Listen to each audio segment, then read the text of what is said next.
আপনারা দেখছেন একুশে টেলিভিশন।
দাঁড়ান, একটু দাঁড়ান।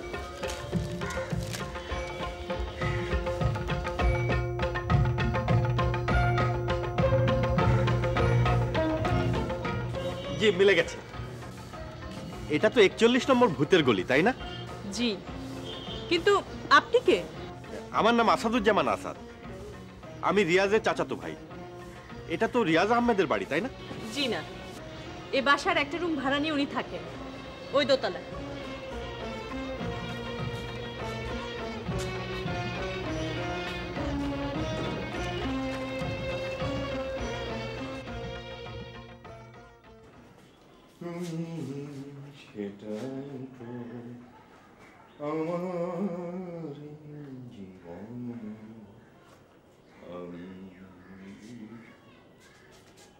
আরে আসাদ, তুই? কোনো খারাপ খবর নেই তো? বেঁচে আছি, এই তো মেলা। তুই কেমন আছিস? চাকরি বাকরি? আর চাকরি বাকরি কোন রকমে চলছে আর কি। তা তুইও কি চাকরির খোঁজে? দেখি চেষ্টা করে। কেন, তোর সেই কলেজের কি হলো? উঠে গেছে 30-40 জন ছাত্র। চলে, শুধু শুধু 2 বছর গাধার খাটনি খাটলাম। নামেই অধ্যাপক, এদিকে চুলোয় হাঁড়ি চড়ে না। তাই হুট করে ঢাকায় চলে এলি চাকরির খোঁজে না? তোরা না, আচ্ছা তোদের কি ধারণা ঢাকায় গাছে গাছে চাকরি ঝুলে আছে? কিন্তু চেষ্টা তো করতে হবে। দেখ আসাদ, আমি ঢাকা শহরে আছি 6 বছর হলো। কি করিনি আমি বল? টিউশনি করেছি, দোকানে কোনো সেলসম্যানের চাকরি করেছি, খেয়ে না খেয়ে থেকেছি, রাতে কোনো মসজিদে অথবা কোনো স্টেশনে ঘুমিয়ে থেকেছি, বুঝলি? এই শহরকে আমি হারে হারে চিনি। এর রক্ত মাংসে লেগে আছে বজ্জাতি। তোর মতো সরল নরম মানুষের জন্য এই শহর না। তাহলে কি আমি ফিরে যাব? আরে না না, এসেছিস যখন, এই দেখ দাঁড়িয়ে আছিস কেন? ব্যাগটা রেখে বস না।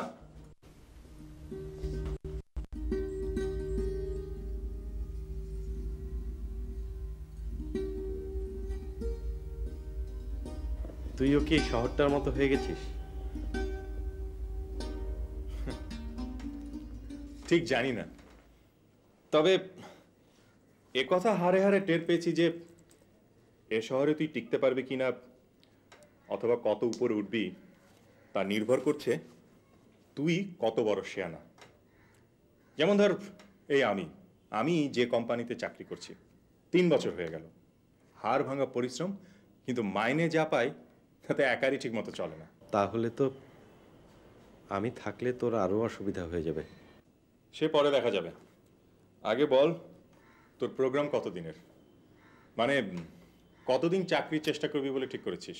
আসলে বিসিএস রিটেনে আমি পাশ করেছি, 20 তারিখে ভাইবা। ভাবলাম একটু আগেই যাই, ভাইবাও দেওয়া হবে, ফাঁকে প্রাইভেট ফার্মে টার্মে একটু চেষ্টাও করা যাবে। দাঁড়া, আজ 5 তারিখ, 20 তারিখ ভাইবা, 15 দিন, সব মিলিয়ে বড়জোর 25 দিন, তাই তো? না না, অতদিন না। বুয়া, বুয়া।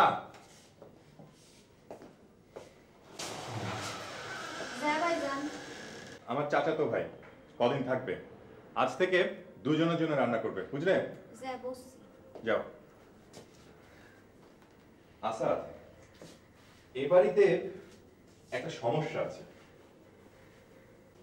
আমি অফিস থেকে ফিরে এসে তোকে সব বলবো। তুই বরং গোসল টোসল সেরে একটা ঘুম লাগা, আমি অফিসে যাই। পেয়েছি। হঠাৎ কি হলো? সমস্যার সমাধান পেয়ে গেছি। কিসের সমস্যা? শোন, এবারে বস। এবারের সমস্যা হচ্ছে, শুধু এবারের কেন, ঢাকা শহরের সব বাড়িরই এই সমস্যা। ব্যাচেলারদের ভাড়া দিতে চায় না। আমি বিবাহিত হিসেবে এই ঘরটা ভাড়া নিয়েছি, বুঝলি?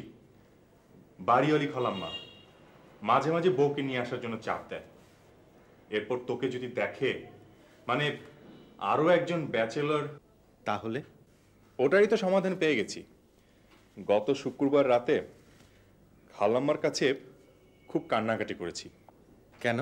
কারণ খালাম্মা বউ নিয়ে আসার জন্য ফাইনাল নোটিশ দিয়েছিলেন, তাই। চোখে কি সহজে শালা পানি আসে? যা হোক, শেষমেশ হেঁচকি তুলে বলেছি, আমার শ্বশুর জোরদার আর খুব নিষ্ঠুর খালাম্মা, বড় বাসা না নিলে মেয়েকে আমার কাছে আসতে দিবে না। তারপর? তারপর আর কি, বউ প্রসঙ্গ আপাতত স্থগিত। এখন হচ্ছে তোর পালা। মানে এখন থেকে তুই হচ্ছিস আমার শালা। শালা? হ্যাঁ, ব্রাদার ইন ল। আজ সন্ধ্যায় খালাম্মার সঙ্গে তোর পরিচয় করে দেবো। ওরে বাবারে, আমি পারবো না। আরে ধুরো বোকা, তোকে কিচ্ছু করতে হবে না, আমি সব সামলে নেব। হঠাৎ যদি উটকো প্রশ্ন করে বসে? তুই খুব তমিজ সহকারে জি বলে চুপ করে থাকবি, আর যেই বিষয়টা সম্পর্কে তুই জানিস তখন শুধু হাত কসলাবি। এই যে এরকম জি, এই যে তুই জি বলে পজ দিলি না, আর সঙ্গে সঙ্গে আমি ক্যাচ করে নেব, বুঝলি? এখন থেকে তোর একটাই কথা, জি। ওকে, আমি তাহলে অফিসে যাই, তুই থাক। রিয়াজ অনেক বদলে গেছে। এটাই কি ঢাকার শিয়ানা সংস্কৃতি?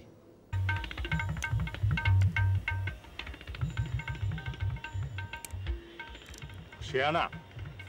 আমি শেয়ানা? নয়তো কি, কত ফন্দি ফিকির করে আমাকে ফাঁসালে, তারপর বিবাহিত পরিচয় দিয়ে আমাদেরই বাড়িতে ঘর ভাড়া নিলে, এখন বিয়ের কথা তুললি। এত বড় কথা তুমি আমাকে বলতে পারলে? আমি তোমাকে ফাঁসিয়েছি? তুমি আমাকে ভালোবাসেনি, আমি তোমাকে ভালোবাসিনি? এটাই তো আমার জীবনের সবচেয়ে বড় ভুল। এখন প্রতিদিন তার খেসারত দিচ্ছি। তোমার অফিসের লাঞ্চ আওয়ারের 1 ঘন্টা তোমার রুটি কলা খাওয়া দেখছি, আর বসে বসে বাদাম খাচ্ছি। দেখো দীপ্তি, তুমি যদি আমাকে ভালো না বাসো, তুমি তাহলে যেতে পারো। ভালো চেহারা, বংশ ভালো, কোটিপতি বর পেতে তোমার কোনো অসুবিধা হবে না। চুপ করো, বাঁকা বাঁকা কথা বলবে না। টাকার কথা ভাবলে তোমার মতো স্ট্রাগলারকে ভালোবাসতাম না। কাপুরুষদের আমি ঘৃণা করি, মুখে বড় বড় কথা আর চাপে পড়লেই পালানো। I hate them. আমি কি সেরকম? সে প্রশ্ন পরে, এখন বলো আমাদের বিয়ে কবে হচ্ছে? 1.5 বছর পর। কি? চেঁচিও না, আমার কথাটা বোঝার চেষ্টা করো। এই যে এতদিন আমি না খেয়ে তিলে তিলে টাকা জমাচ্ছি, কার জন্য? 1.5 বছরের মধ্যে একটা সুন্দর বাসা ভাড়া নেব, মনের মতো করে সাজাবো, একটা লাল রঙের গাড়ি কিনব, ওই গাড়িতে চেপে তোমাকে বিয়ে করতে যাব। এ আমার স্বপ্ন।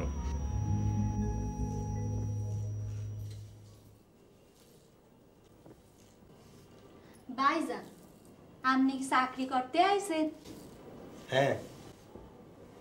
ও মা, তুই বসে দিন কাটাইতেছেন কে? তো চাকরির ইন্টারভিউ না দিলে কি চাকরি হইবে নাই? রিয়াজ ভাই কত ইন্টারভিউ দিলে, তো এর পরে না চাকরি হইলে? কি আশ্চর্য, তোমার কি মাথা খারাপ নাকি? আজকে আসলাম আর আজকে ইন্টারভিউ? ইন্টারভিউ কি তুমি বোঝো? বাইজা আপনি বিসিএস পাস দেন? কেন? বিসিএস পাস থাকলে চাকরি হইবে নে। মুই আর এক মেসেজে কাম করি, এই এনে 3 জন বিসিএস পাস আছে। ঠিক আছে ঠিক আছে, তোমাকে আর জ্ঞান দিতে হবে না, তুমি তোমার কাজ করো। আরে মোর খোদা, মুই ভালো কথা কইলাম, রাগ হইয়া গেল।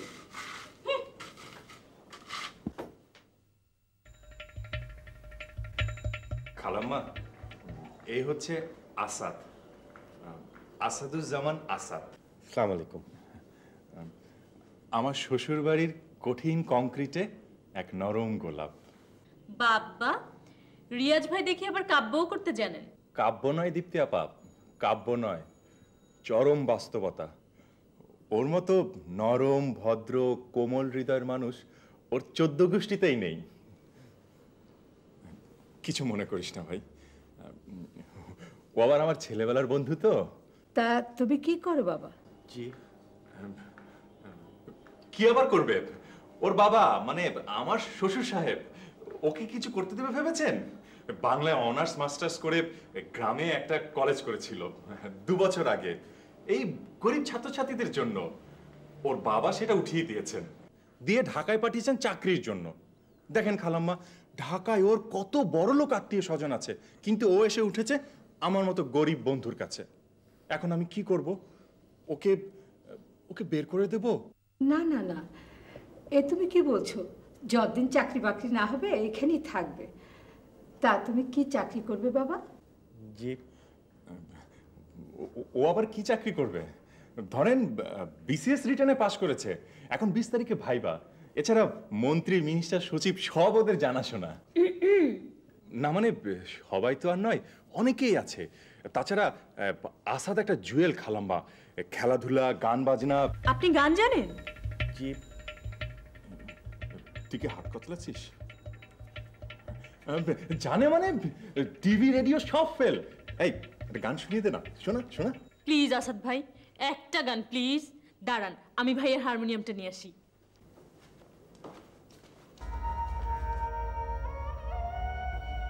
গাও না বাবা, কতকাল এ বাড়িতে গান হয়নি। বাচ্চু গাইতো, এত ভালো গলা ছিল ওর। এখন আর গায় না, ওর গলায় আর সুর নেই।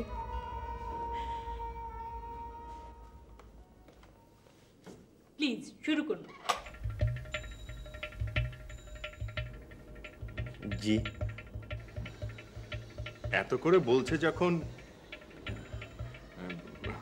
অনেকদিন গায়নি তো, ভুল টুল হলে আজ না হয় থাক। এই কথাটি বলে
আসসালামু আলাইকুম বাচ্চু ভাই।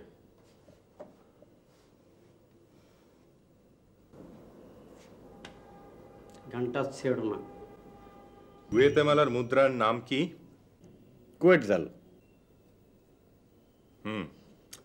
আলজেরিয়ার দিনার। সবই তো পারিস। এবার খেলার জগৎ থেকে বলতো, প্রথম বিশ্বকাপ ফুটবল কোন বছর হয়? 1930। প্রথম বিশ্বকাপ ফুটবলে কোন দল চ্যাম্পিয়ন হয়? উরুগুয়ে। না, তোর বিসিএস হবে। আমি ভরসা পাই না। আচ্ছা, আমার মাথায় আসে না সরকারি কর্মচারী হওয়ার জন্য উরুগুয়ের খেলার খবরের কি প্রয়োজন? আমিও বুঝি না। রিয়াজ,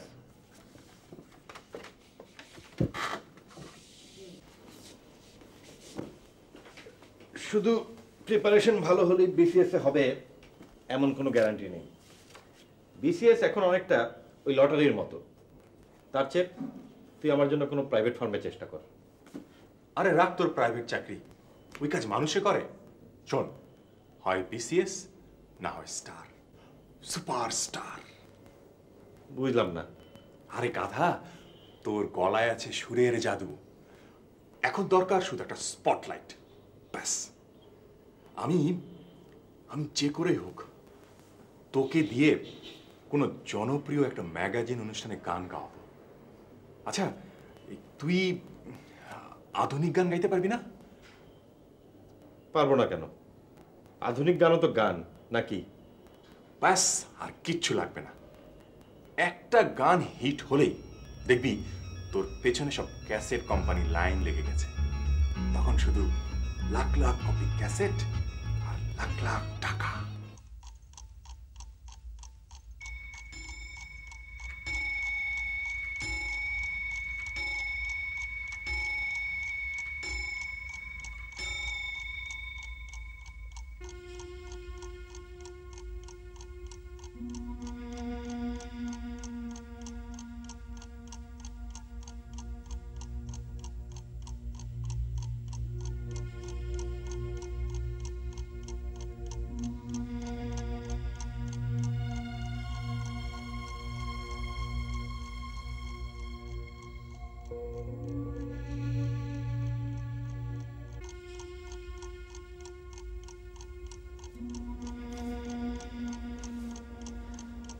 কত করে বলি ভাইয়া তুই দেরি করে ফিরিস না, তুই দেরি করে ফিরলে মা চিন্তায় অস্থির হয়ে পড়ে।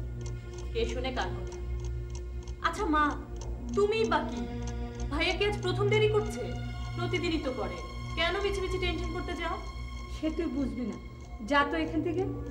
তাই যাচ্ছি, তুমি থাকো এখানে।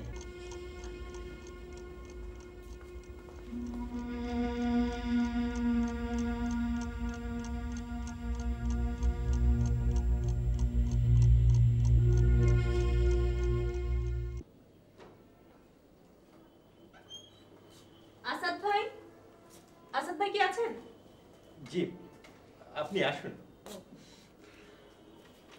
আসাদ ভাই, আপনাকে একটা খবর দিতে এলাম। জি বলুন। আগামী পরশুদিন আমরা কয়েকজন বন্ধু মিলে পিকনিকে যাচ্ছি, আপনাকে আমাদের সাথে যেতে হবে। পিকনিক? হ্যাঁ, আকাশ থেকে পড়লেন মনে হয়। না মানে আমি তো যেতে পারবো না। লজ্জা পাচ্ছেন? লজ্জা যাতে না পান সেজন্য প্রত্যেককে 2000 টাকা করে চাঁদা দিতে হবে। আপনারও চাঁদা ধরা হয়েছে। সর্বনাশ। কিন্তু দীপ্তি আপা, আমার জরুরি কাজ আছে, আমি যেতে পারবো না। আপনার কাজ আপনি অন্যদিন করবেন, আপনার কোনো কথাই শোনা হবে না। আপনি বুঝতে পারছেন না, আমার কাজটা অত্যন্ত জরুরি। সবকিছু ঠিক হয়ে গেছে, আপনি আমাদের সাথে যাবেন এবং গান শুনিয়ে সবাইকে তাক লাগিয়ে দেবেন। এ তো আচ্ছা ফ্যাসাদ। আমি এক্ষুনি জানাতে পারবো না। কখন জানাবেন? কালকে জানাবো। হ্যাঁ, অবশ্যই কালকে আমাকে জানাবেন যে আপনি যাচ্ছেন, ঠিক আছে? কারণ কালকের মধ্যে আমাদেরকে সব কেনাকাটা করতে হবে। পরশু সকালে কক্সবাজারের উদ্দেশ্যে ঢাকা ত্যাগ, ঠিক আছে? কাল জানাবেন।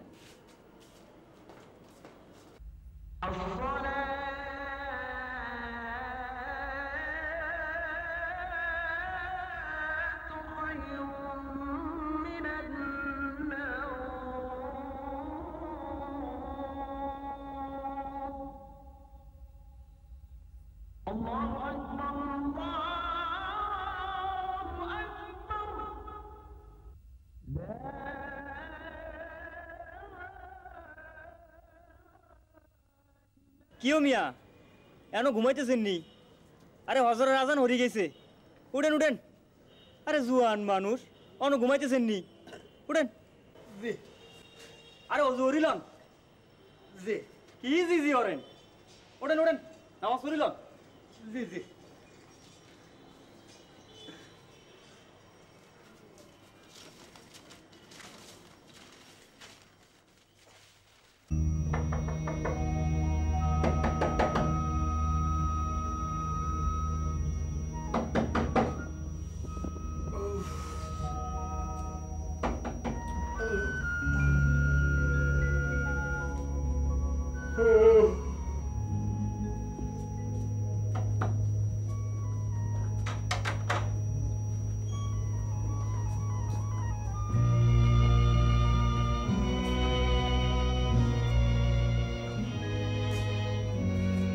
একজনের জন্য রান্না করো, আসাদ নেই।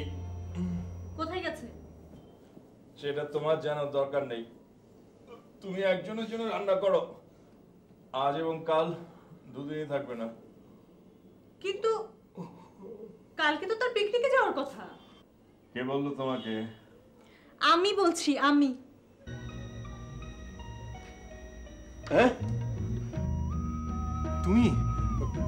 আমি মনে করেছিলাম বুয়া। সরি, কিছু মনে করো না প্লিজ। ঠিক আছে, আমি কিছু মনে করিনি। আসাদ ভাই কোথায়? ও তো কাল রাতে ওর এক বন্ধুর কাছে গেছে, বললো আগামী পরশুদিন ফিরবে। সত্যি বলছো তো? কোথাও লুকিয়ে টুকিয়ে নেই তো? আশ্চর্য ব্যাপার, এই সাত সকালে মিথ্যে বলবো কেন? এই যাচ্ছ তো কাল, ফিরবে কবে? সেটা জেনে তোমার কি লাভ? তোমার সাথে কথা হবে 1.5 বছর পর, বুঝলে?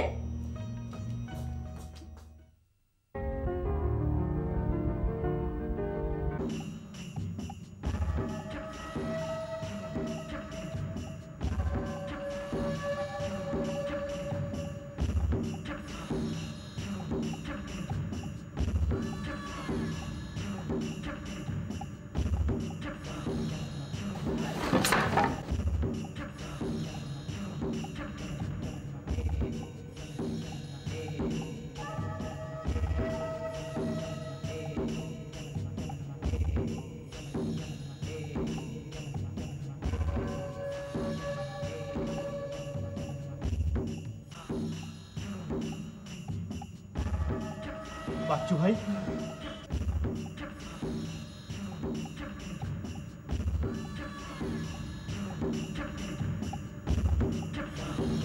কানাফরিদের অত্যাচারে যখন আমাদের গোটা মহল্লাটা অতিষ্ঠ, তখন আমরা 7 বন্ধু মিলে ডিসিশন নিলাম, যে করেই হোক কানাফরিদকে ঠেকাতে হবে। আমরা সফলও হলাম, ওদেরকে আমরা এলাকা ছাড়া করলাম। কিন্তু ওরা যখন কাউন্টার অ্যাটাকের সিদ্ধান্ত নিল, তখন আমরা বুঝলাম এক মনোবল ছাড়া আমাদের আর কিছুই নেই। ঠিক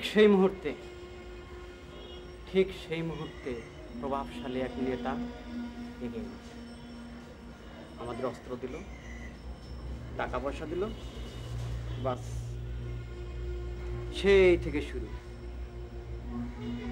ধীরে ধীরে অন্ধকার জগৎটা আমাদের গ্রাস করে নিল, বাচ্চু হয়ে গেল নাটা বাচ্চু, কানাফরিদের কাউন্টার পার্ট। এসব কথা এখন থাক বাচ্চু ভাই, আপনি খুব ক্লান্ত, একটু ঘুমিয়ে নিন। ঘুম আমার আসবে না আসাদ।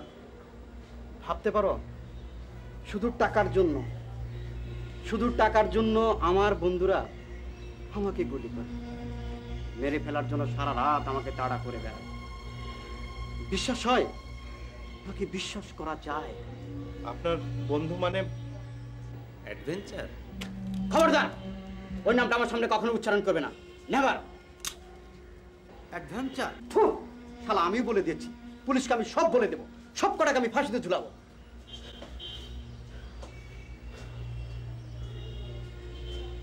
সরি, কিছু মনে করো না। আপনার জন্য আমার খুব করুণা হচ্ছে বাচ্চু ভাই, কত অসহায় আপনারা। আসাদ, আমাকে একটু বাড়ি পৌঁছে দেবে? বলিস কি রে, তাহলে তো বাচ্চু ভাই খতম। ইয়া আল্লাহ, তুমি আমার সুপ্ত বাসনা পূরণ করতে চলেছ। তোমার দরবারে হাজার শুকর। আশ্চর্য, বাচ্চু ভাই মরে যাবার সঙ্গে তোর আবার কি সুপ্ত বাসনা? আছে বন্ধু, আছে। আগে প্রমিস কর কাউকে কিছু বলবি না। আমি তো কিছু বুঝলাম না। আগে প্রমিস কর। প্রমিস করলাম। শোন, দীপ্তির সঙ্গে আমার অ্যাফেয়ার আছে। আমরা বিয়ে করব, এটা কেউ জানে না। দীপ্তি আপার সঙ্গে? আস্তে বল, আস্তে। বাচ্চু ভাই মারা যাবার সঙ্গে এর কি সম্পর্ক? আরে গাধা, বাচ্চু ভাই থাকলে বিয়েতে বাধা দিতে পারে। আর এছাড়া সবচেয়ে গুরুত্বপূর্ণ সেটা হচ্ছে বাচ্চু ভাই মারা গেলে এ বাড়িটা কার হবে? দীপ্তির, তাই না? তার মানে তুই এই বাড়িটার লোভেই দীপ্তি আপাকে বিয়ে করবি? আরে না না, আমি কি এতই অমানুষ নাকি? আচ্ছা ধর বাচ্চু ভাই মারাও গেল না, আবার তোদের বিয়েতে বাধাও দিল না, তাহলে কি তুই দীপ্তি আপাকে বিয়ে করবি? নিশ্চয় করব। আরে বাচ্চু ভাই গেলে পুরো বাড়িটাই তো বোনাস।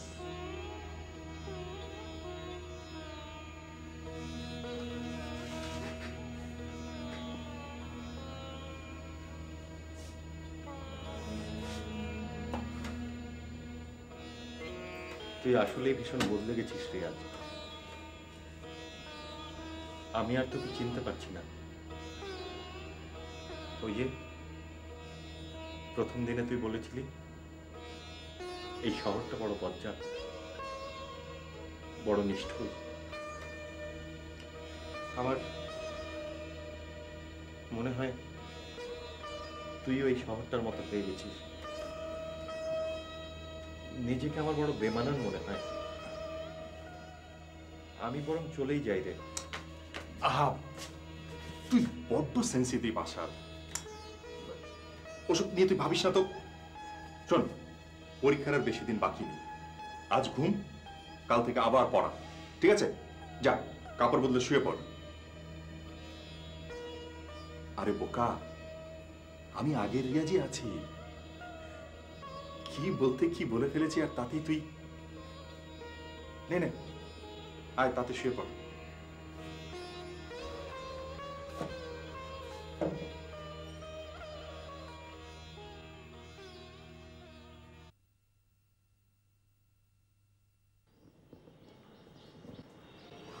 দীপ্তি আপা কেমন আছেন? আপনাদের সঙ্গে যেতে পারলাম না বলে দুঃখিত। আপনাদের পিকনিক কেমন হলো? আসলে আমার কোনো উপায় ছিল না। আপনার কথা শেষ হয়েছে? আপনি কি আমার উপর রাগ করেছেন? না। আপনি আমার পিছু নিয়েছেন কেন? আপনি আপনার জরুরি কাজে যান। আমি সত্যি খুব লজ্জিত। কি বলবো, আসলে আমি পালিয়ে গিয়েছিলাম দীপ্তি আপা। পালিয়ে গিয়েছিলেন? আপনি আপনার বন্ধুর কাছে জরুরি কাজে যাননি? না। কেন? তাহলে কোথায় গিয়েছিলেন? সেটা না হয় নাইবা শুনলেন। দেখুন আসাদ ভাই, আমি আপনাকে ভীরু হিসেবে দেখি না, সাহসী এবং সত্যকে ভয় না পাওয়া মানুষ হিসেবে দেখি। পিকনিকে যাবেন না ঠিক আছে, আমি তো আপনাকে টেনে হিচড়ে নিয়ে যেতাম না। পালালেন কেন? দেখুন, ঢাকা শহরে রিয়াজ ছাড়া আমার আর কেউ নেই, তাই অন্য কোনো বন্ধুর ওখানে যাবার প্রশ্নই ওঠে না। আমি আপনার আবদারের হাত থেকে রক্ষা পাওয়ার জন্য পালিয়েছিলাম।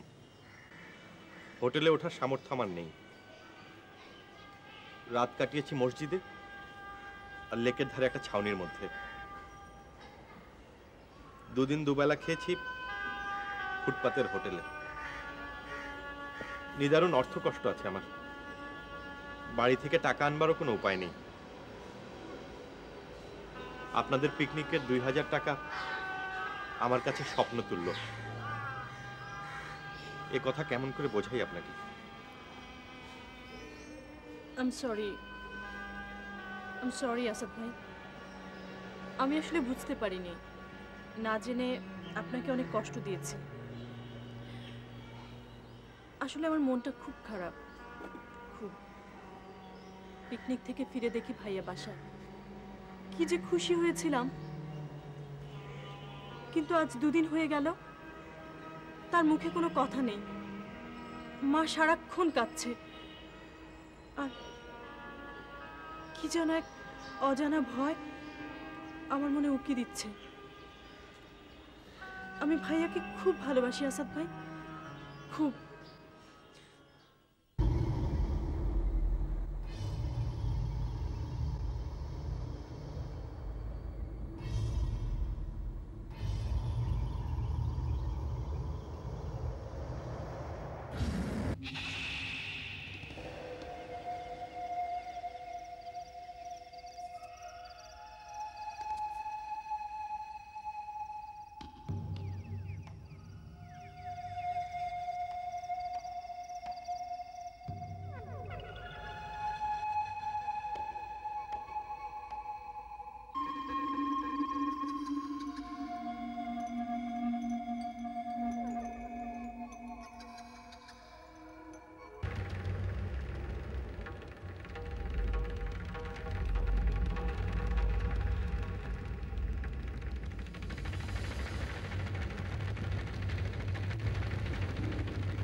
বাচ্চু ভাই না?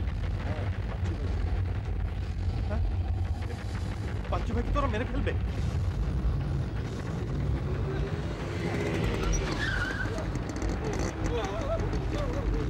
আসাদ, যাসনি ওখানে, যাসনি, মেরে ফেলবে তো।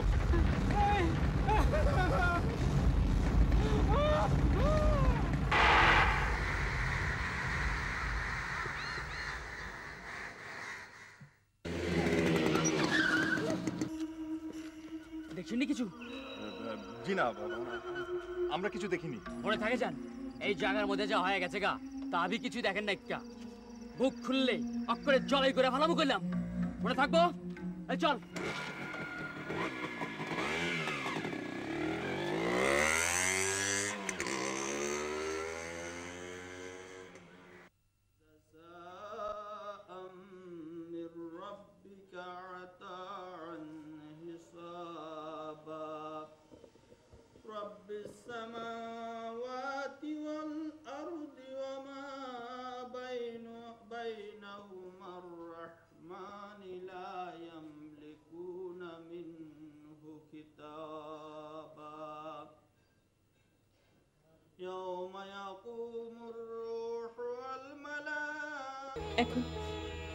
এখন আপনারাই আমাদের একমাত্র ভরসা। প্রত্যক্ষদর্শী হিসেবে আপনারা যদি সাক্ষী না দেন, তাহলে তো সঠিক বিচার আমরা পাবো না। কিন্তু খুনিরা আমাদের যেভাবে শাসিয়েছে, তাতে তো আমাদের নিরাপত্তা নিয়ে আমরাই শঙ্কিত। তাহলে কি এই খুনিদের বিচার তোমরা চাও না? প্রকাশ্য দিবালোকে আমার ছেলেকে খুন করে ফেললো তোমাদের চোখের সামনে। তোমরা তোমরা আমার সন্তান হত্যার বিচার কি তোমরা চাও না বাবা?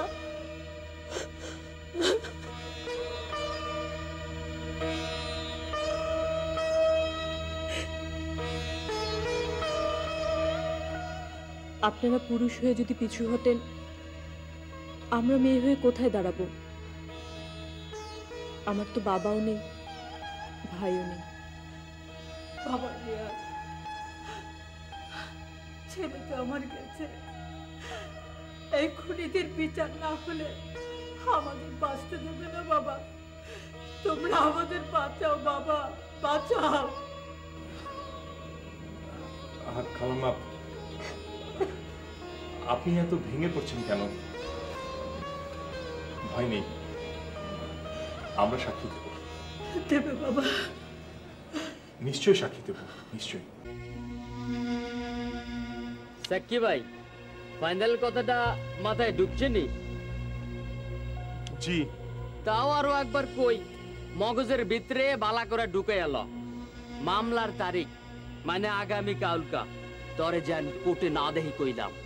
খালি তুই না, তোর লগে ডেঙ্গুটা আছে না, কি যার নাম? আসাদ। আসাদ দা। হ্যাঁ, আলার নয়া ঝামেলা ওইটারেও কবি। তাহলে তবে কোর্টে দেখলে কোনো কথা নাইকা, ওকে বাচ্চুর কাছে চালান গোড়ায় দেবো।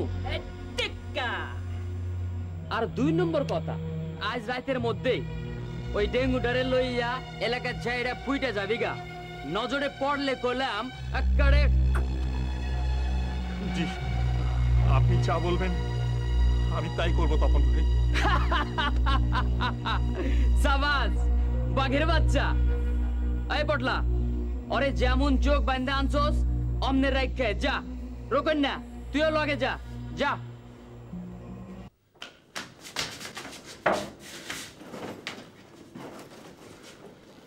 কি ব্যাপার, ব্যাগ গোছাচ্ছিস কেন? কথা বলার সময় নেই, তোরটাও গুছিয়ে নে জলদি। আহা, কি হয়েছে আগে বলবি তো? যা বলছি তাই কর, আগে এখান থেকে বের হই, তারপর সব বলবো। না, আগে বল কি হয়েছে। ওরা আজ আমাকে ধরে নিয়ে গেছে, ফাইনালি বলে দিয়েছে তোকে বা আমাকে বা আমাদের দুজনকে মামলায় সাক্ষী দেওয়া তো পরের কথা, কালকে কোর্ট এলাকায় দেখা মাত্রই গুলি করে মেরে ফেলবে। আর বলেছে আজ রাতে এই এলাকা ছেড়ে চলে যেতে। আমি কি তোকে বোঝাতে পেরেছি? তাহলে কি আমরা সাক্ষী দিচ্ছি না? প্রশ্নই ওঠে না। আমাদের কি কোনো দায়িত্ব নেই? আমাদের কি কোনো দায়িত্ব নেই? কিসের দায়িত্ব? সামাজিক দায়িত্ব, মানবিক দায়িত্ব। দেখ আসাদ, আমার মাথায় কিন্তু রক্ত উঠে যাচ্ছে। তাহলে তুই খালাম্মাকে কথা দিলি কেন? কেন বললি যে আমরা সাক্ষী দেব? কথা দিলে কি কথা রাখতে হবে? আমরা ফেরেশতা নাকি? আমাদের জীবনে কোনো মূল্য নেই? আমাদের জীবনে কোনো মূল্য নেই? তুই ঢাকা শহরের খবর রাখিস? এই মাস্তানদের কতখানি ক্ষমতা তুই জানিস? দিনে দুপুরে খোদ আদালত প্রাঙ্গণে মানুষ খুন হচ্ছে, কার সঙ্গে লড়াই করবি তুই? দায়িত্ব? এই শহরে টিকে থাকার জন্য খেয়ে না খেয়ে উদয়স্ত পরিশ্রম করে আর বুদ্ধি খাটিয়ে নিজের জায়গায় প্রতিষ্ঠিত হয়েছি। উপরে ওঠার সিঁড়িতে দাঁড়িয়ে কোন এক বাচ্চু মাস্তানের জন্য আমি নিজের জীবন দিয়ে দেব? ওই বাচ্চু মাস্তান কিন্তু দীপ্তি আপার বড় ভাই। তাতে আমার কি? স্বার্থপরের মতো পালিয়ে গেলে সে কি আর কোনোদিন তোকে ভালোবাসতে পারবে? দীপ্তির ভালোবাসা ধরে রাখার জন্য আমাকে গুলি খেয়ে মরতে হবে? পৃথিবীতে দীপ্তির অভাব আছে? ভালোবাসা? দীপ্তি, তোমাকে চিনতে অনেক দেরি হয়ে গেল রিয়াজ। আমার ভাবতে ঘেন্না হচ্ছে, তোমার মতো কাপুরুষকে আমি ভালোবেসেছিলাম। ছি, ছি।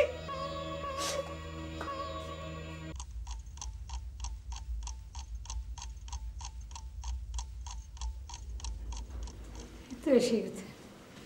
আচ্ছা, রিয়াজ কোথায়? ও চলে গেছে। চলে গেছে? কোথায়? কোর্টে? ও সাক্ষী দেবে না। এই যে চিঠি।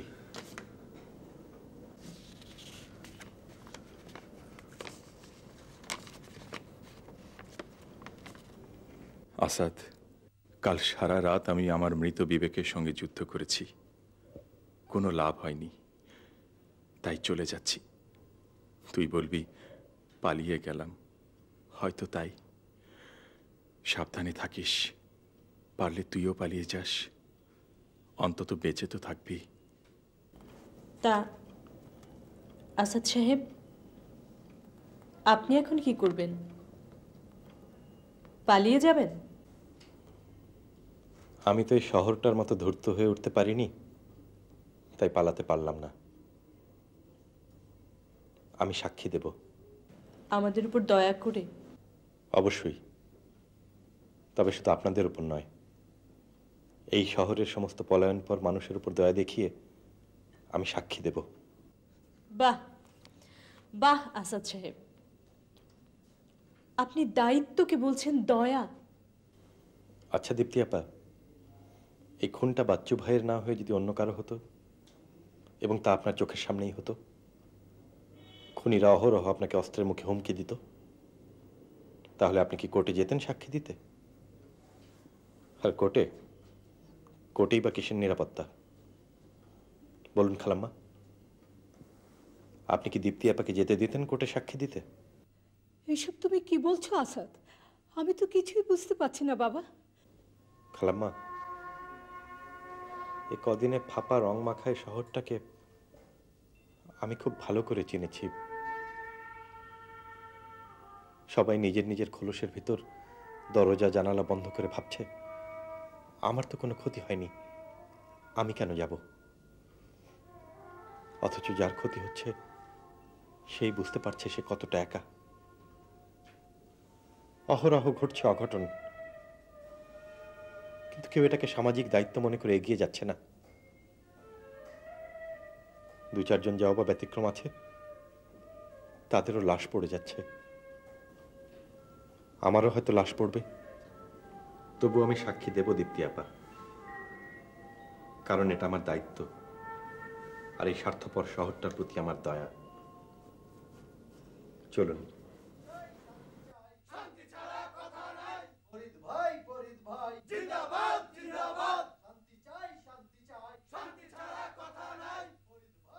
ফরিদ ভাই মানে সেই সন্ত্রাসী কানা ফরিদ? হ্যাঁ, মনে হচ্ছে আবার সেই মহল্লাটার দখল নিল। ওর বিপক্ষে আবার হয়তো নতুন এক বাচ্চু জন্ম নেবে। চলুন আমরা আমাদের কাজে যাই।